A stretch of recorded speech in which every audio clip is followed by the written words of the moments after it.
anti-ka-dyers, welcome back to the vlog. Tingnan.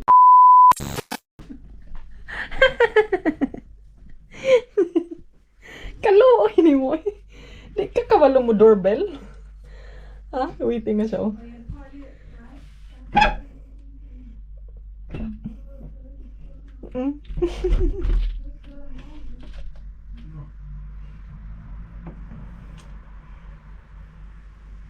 Dali, open the door.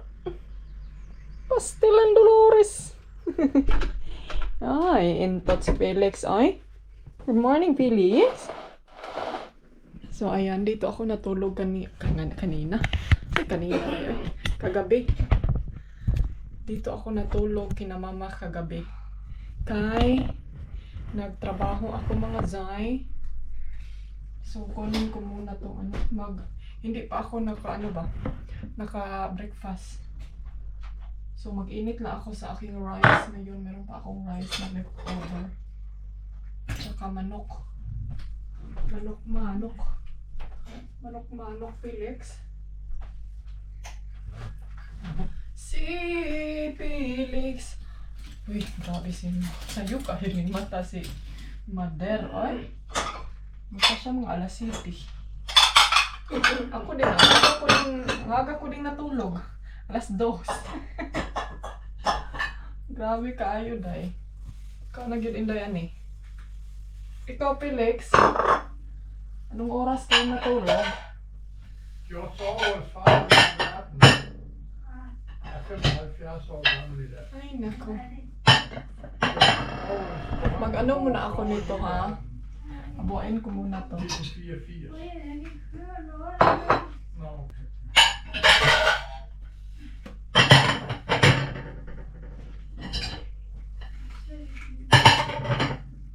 Hoy mga auntie, nakita niyo ba yung video na isang Pilipina siya ba? Sa Amerika ata to, na parang sa Facebook ko lang din na ano ko yung story niya ba? Na ano siya kanang ang iyahang tungod nang dahil sa kanyang anak, yung asawa niya parang ayaw niyang, alam niyo yung ayaw tabi yung bata, ayaw basta parang may pinag-anuhan sila sa kanyang asawa nang dahil sa bata. And then umabot sa abogado. Parang ganun ba, no? Alam niyo mga auntie na nag-wonder talaga ako ba minsan, no? Alam niyo mga Pilipina na magka-afam, ang daming naghihingi sa akin dahil sa Facebook. Humihingi ng apam. Yan talaga yung dahilan mga auntie na ayaw kong magbigay ba kayo. Baka, alam niyo, baka hindi niyo magustuhan yung ugali, baka ano yung mangyayari sa inyo, or basta, kasi tandaan niyo talaga mga auntie na ang mga apam, may mga apam kasi na kanang yung iba ba na tinatago nila yung ugali nila pag kayo ay nag-meet or nakikita, like kahit naman ako masasabi kong may ugali talaga si Mr. na dito ko lang nakikita sa amin. Kasi sabi nga nung Pilipina na nung first time daw yung pagkita, okay naman daw, walang problema, walang kuan, pero bigla na lang daw nagbago no dinala siya sa Jamaica.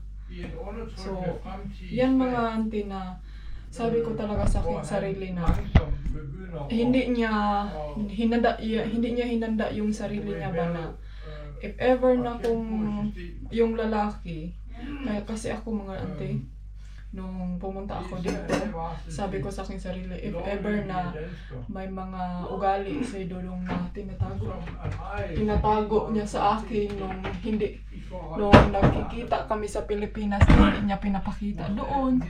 Dapat hinanda ko yung sarili ko ba?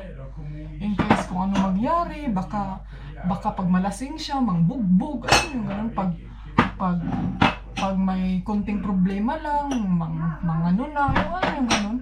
Pero buti na lang, no? Nandito yung biyanan ko, hindi naman ako binugbog, no? Pero andito yung biyanan ko ba na kanang sumuporta sa akin na kanang i-lift up din ako na if ever mutukar ilang mga batasan. Pero in fairness naman mga day, yung asawa ko, never niya akong sinaktan. Pero yung sarili niya day, wag niya sinasaktan. Kasi yun nga, yung temper nila ba, putong. Yung asawa ko may, may temper siya na putong siya ba. So, hindi niya yan pinapakita sa akin na doon pa sa Pilipinas. I mean, meron akong mga naobserbahan. Pero, sabi ko sa aking sarili in that time na, baka baka na-stress lang siya dito sa ating mga patakaran, no? So, yun yung nasabi ko sa aking sarili. Pero ngayon na, dito na ako, kinaiya na giday-day. Hindi na ingon nga stress. Ito, napod sinday ani, stress na po yung istorya. But anyway, rather than that, ang importante is hindi kami umabot sa, alam niyo yung magsakitan, pero yung Pinay talaga noon na nakita ko sa video, umabot sila sa sakitan na ba?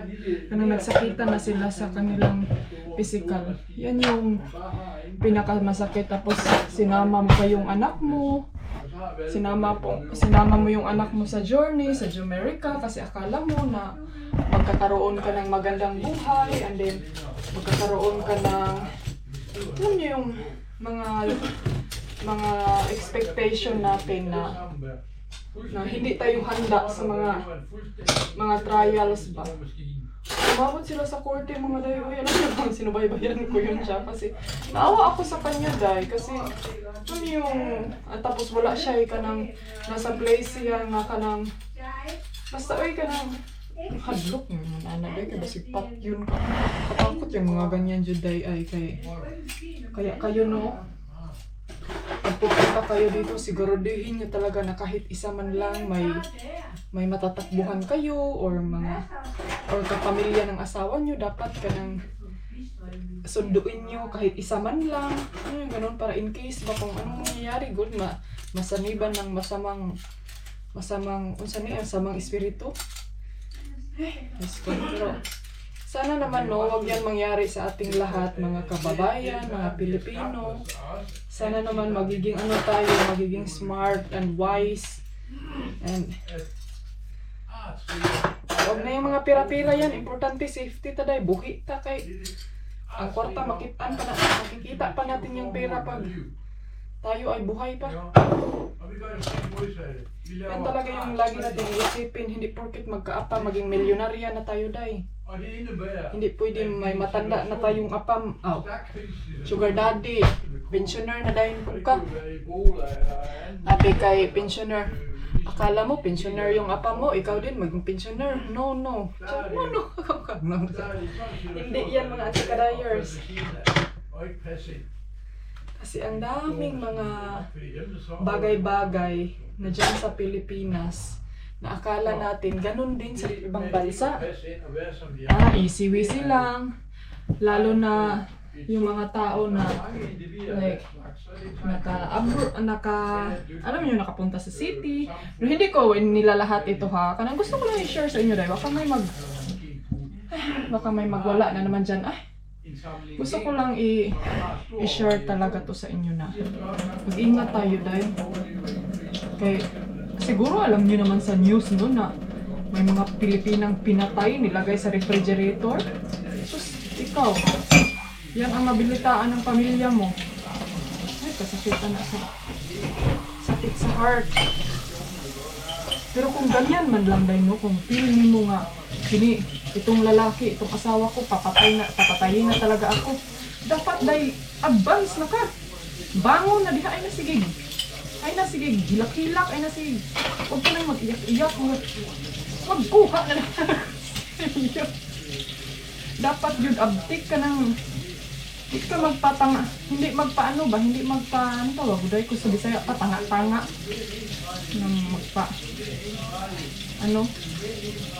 Dapat may mga emergency, yung makontak mo agad, in case something happen. Kasi ako mga day, kaya din ako confident kasi yung auntie ko kasi is yung asawa niya is taga dito.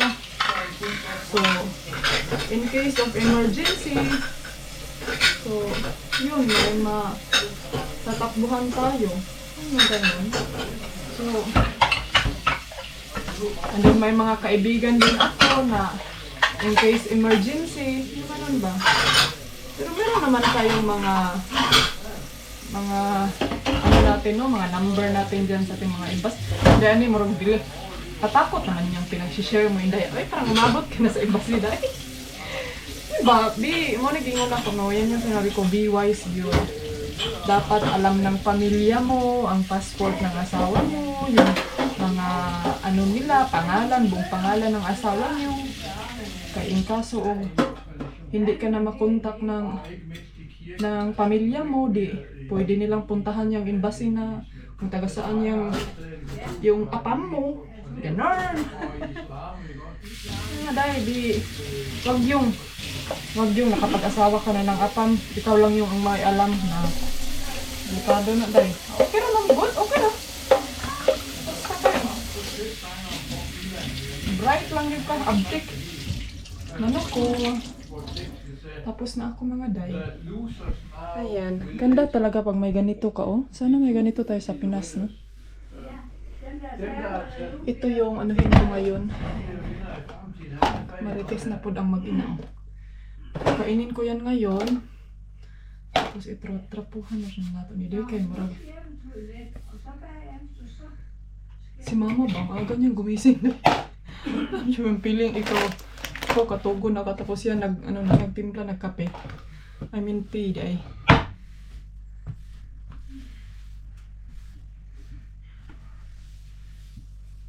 So, tapos na, pupunta tayo ngayon sa garden kasi tignan nyo, oh. Dito dahil, grabe ka wet. Si Felix po, ready na siya sa ano.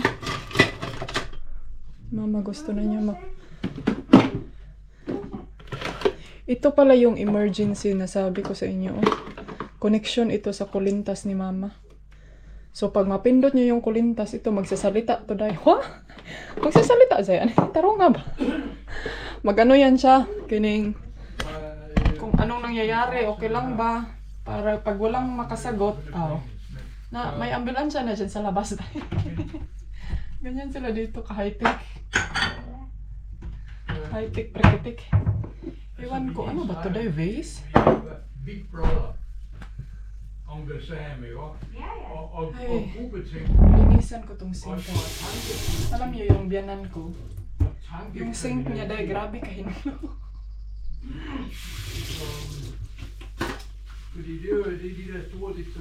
Alam niyo, hindi mo makikita ba na yung sink niya is ginamit kasi grabe kauga dahil. Ganyan siya pag ganyan siya pag maglilinis. May nagsasabi doon sa aking comment section na dahil maganda daw yung sabyanan ko na busy yung utak niya, busy yung katawan niya sa kagagarden. Feel talaga namin yan yung yan yung nakapag-keep sa kanyang buhay. Kumbaga lumalaban siya sa kanyang buhay ba kasi yun nga, mamiss niya yung garden niya. Mamiss niya yung bahay, kusina. Kasi kung siguro yung binan ko nakaano lang yan, nakatanga, wala gibuhat. Walang ginagawa, nakatunganga lang. Nagantay ng umaga. Murag siguro dugay na ning pahuway dai.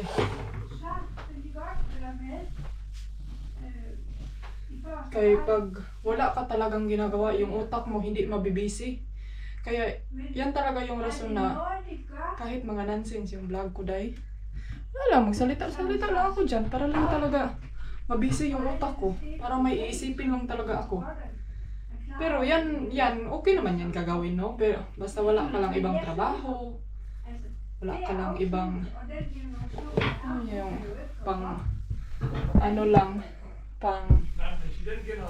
tawag nito pang aliw lang sa yung araw.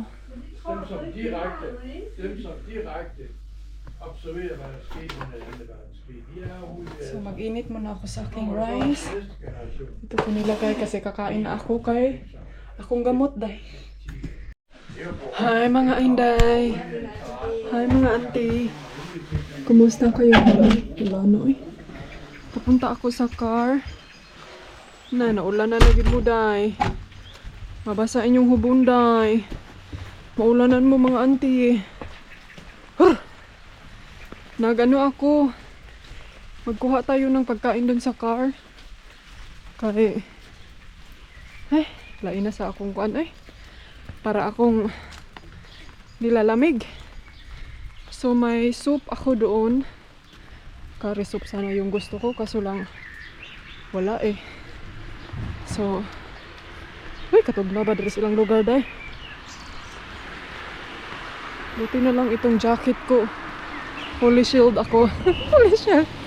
Oh, ka-fully shield inyo auntie kadayers eh. Hello. And may labor ako dito ba.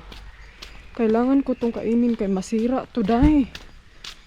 Ay nako, may mga pagkain na hindi nakakain sa car. Tapos masisira na. Yan yung problema day.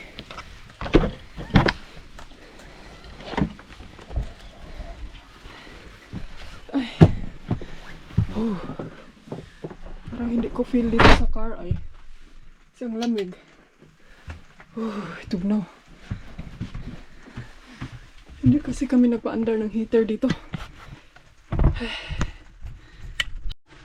Ayan mga anti-kadayers. Let's ko na lang din ito. Pero ano bang kakainin ko dahil nilibog ko. Ano ba ni sila? Oh, may pan naman sila doon.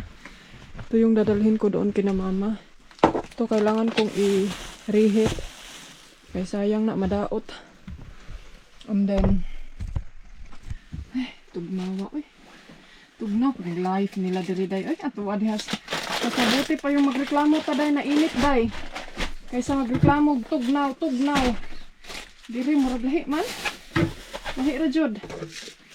Kaya kayo wag kayong magreklamo dyan na sobrang init dahil na buti na lang yung mainit dry dito grabe kabasa. Kaya yung mga tao dito no, pag mga kining mag-laundry, maglaba, kailangan talaga dahil may mga heater, dishwashing na heat, say tawag kining, yun na nga, i-heat. Kung sa pagay nalimtan ako, dahil may nalimutan pa ba ako? I think wala na no, di na sa sigkaon, di kay ulan pa. Natakot ako dito ba kay, baka pagbukas ko may tao sa labas. Tapos na tamaan sa pultahan.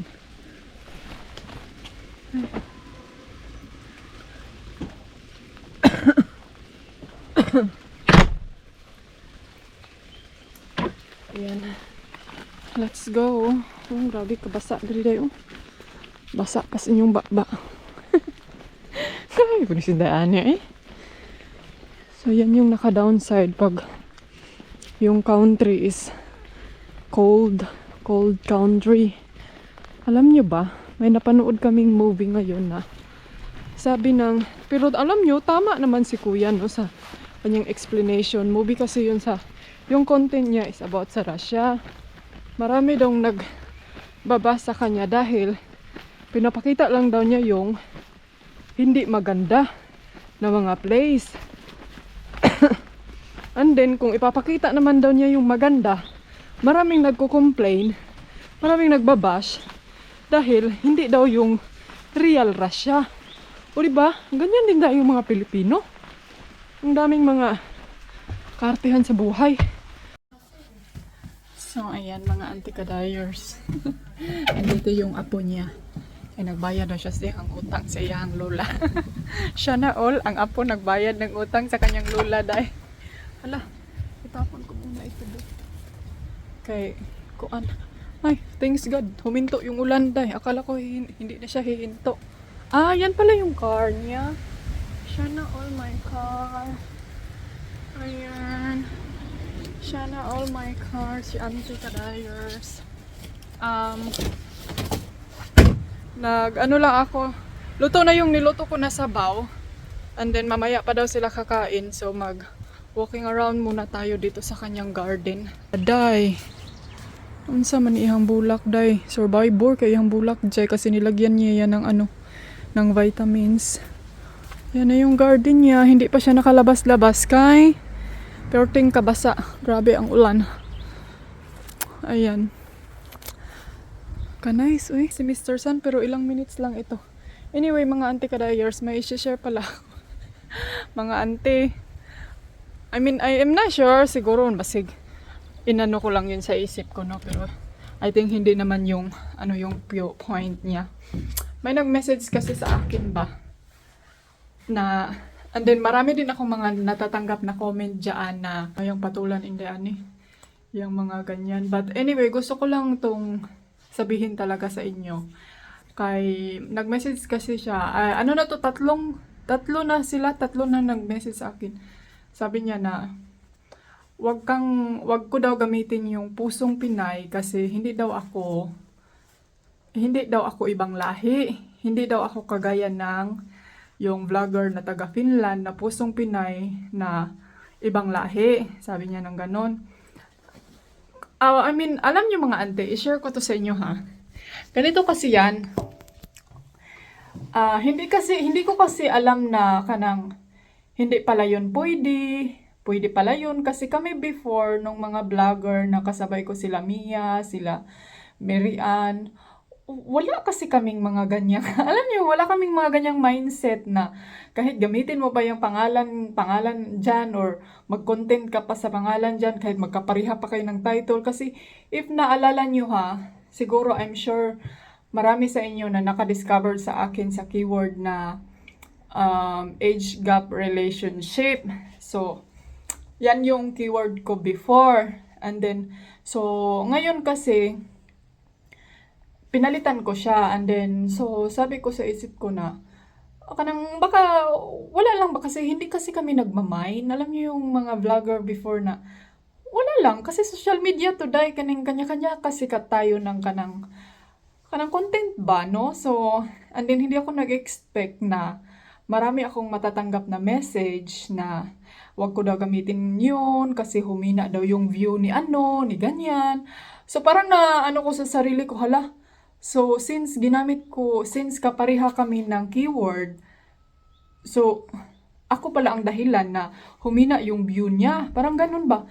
So, Jai, parang, hala Jai, hala Auntie Kadayers, if yan yung tinitink nyo, no, sa mga idol nyo, kung idol nyo man yan, or sino man kayo. So, okay, i-forgive ko sa inyo, tinanggal ko na yan, keyword na yan, para talaga manahimik yung mga kaluluwa nyo dahil kay, para sa akin, no, wala. Kasi kami before, kung meron lang sigurong ganyang mga attitude, no, yung mga nagva-viral before about sa age gap, van life, age gap, relationship, couple vlog, Nadzay, parang matagal na siguro kaming pinakasuhan nun day kung may ganyan palang mga rules na bawal ko daw gamitin kasi ganito ganyan. I mean, okay, calm down.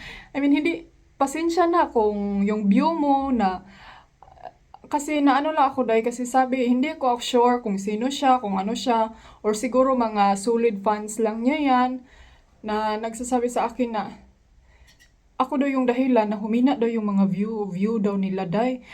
And then, hindi ko din mag-gets na bakit nagka-conflict yung view namin ng vlogger na yan, hindi man kami magkapareha ng content.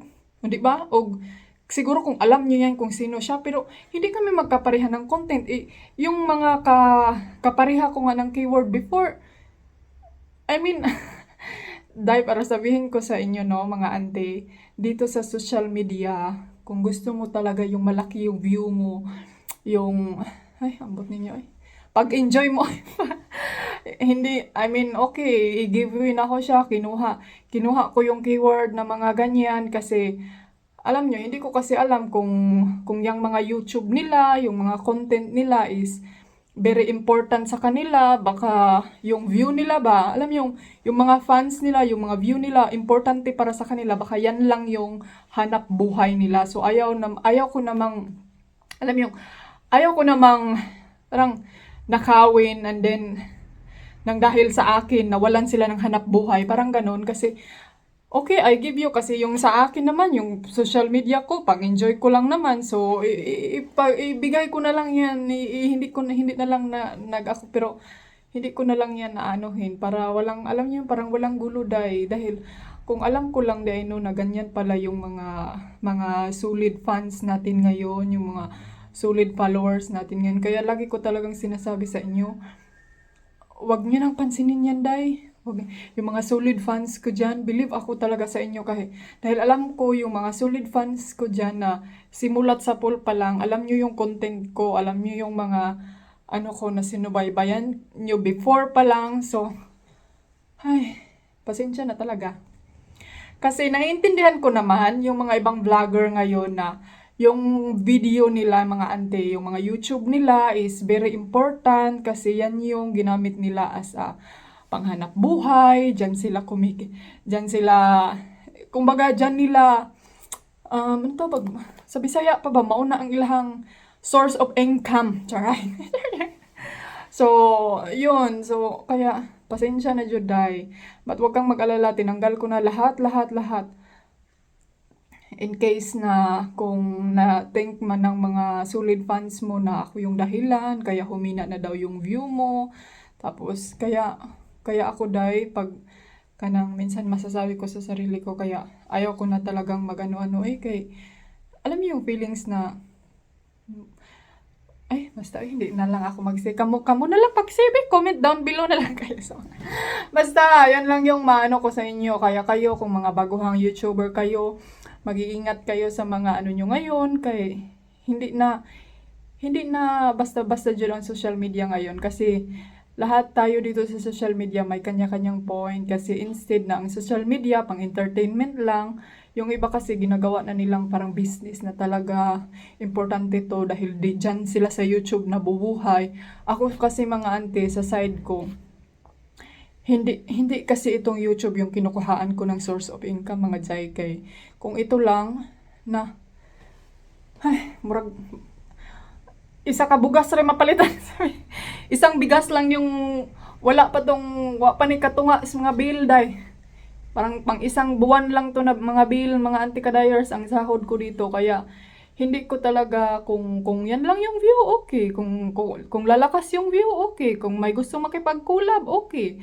So, yung nakita nyo ba yung content ni Mia Sandoval? As you can see, hindi siya nagkanang ano, di ba, kung yan talaga yung panghanap buhay niya, di sana nag-hold on talaga siya na ganyan. Ang sa akin lang kasi is nag-enjoy ako, yung ganun lang. So, basta kayo na mga adjust na, bahala mo diya, kung gusto mo mag-vlog, pag-vlog mo, mag-vlog kayo natin. Basta isipin nyo talagang mabuti na ang pag-vlogger, kailangan mo din mag-invest. Invest ng time.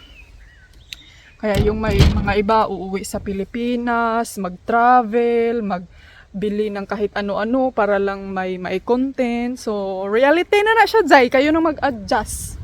So, mauna na siya. Ako ang kuan. Kailangan mag-drive talaga para lalayas, para may content. So, yan yung vlog, Day, ha? Tandaan mo, Day. Yan yun, Inday. Tignan nyo na lang yung bulaklak dyan, Day. Para kayo ay magloho. Nasa na to, ning lakaw na ba to siya? Hey darling, can I tell you what's been on my mind? Sick and tired of the 9 to 5 in the city light. Hey darling,